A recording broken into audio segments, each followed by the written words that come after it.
Okay, so ngayon po ay mag-unbox tayo ng bago nating dating na parabolic antenna. Ito po ay Skywave Zensei parabolic antenna, 5G capable. Tingnan natin ano kaya yung laman. First time nating makahawak ng ganitong klaseng antenna.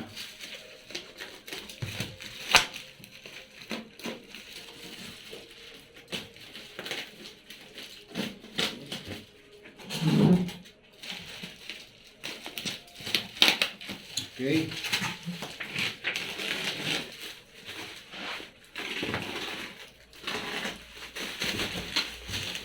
So, okay. Kayang laman ng ating yan, ang laki. Malapad. Okay. Ang laman natin, ito yung kanyang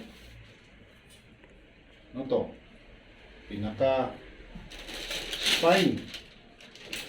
Okay, so dalawa ito, isa for the left side at saka isa sa right side. So ikakabit natin to, i-bolt natin ganyan upang ma-connect natin sa ating tower. Okay, so yung siyang kasamang arm.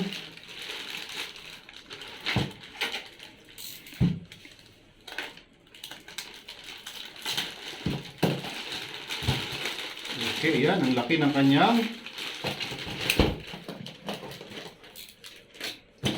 parang receiver to. Okay. Yan, ang lapad o kakaiba. So ito po ay 5G capable, pwede sa mga prepaid modem natin na merong dual polarity sapagkat meron itong dalawang port para sa ating cable. This is a 30 meters cable, dalawa.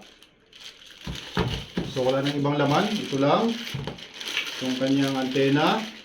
Then ito yung kanyang metal bracket upang makabit natin sa ating metal pool. Okay, so ito lang yung ating laman ng ating na-order. Sa mga gustong bumili, pwede kayong mag-order sa Flip store, sa online store nila. Pwede rin sa Shopee at sa Lazada. Okay, so sa next content natin, isusubukan natin itong antenna natin. Itong ating Zensei Skywave Zensei Ultra antenna, parabolic antenna.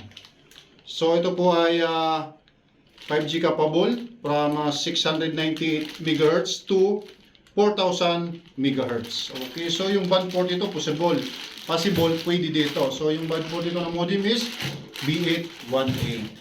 Okay guys, ito lang yung ating unboxing. Sa susunod na content natin, isusubukan natin itong ating antenna at install natin to sa ating tower. At susubukan natin sa ating prepaid modem na 936 at 938. Okay, yun lang po. Maraming salamat.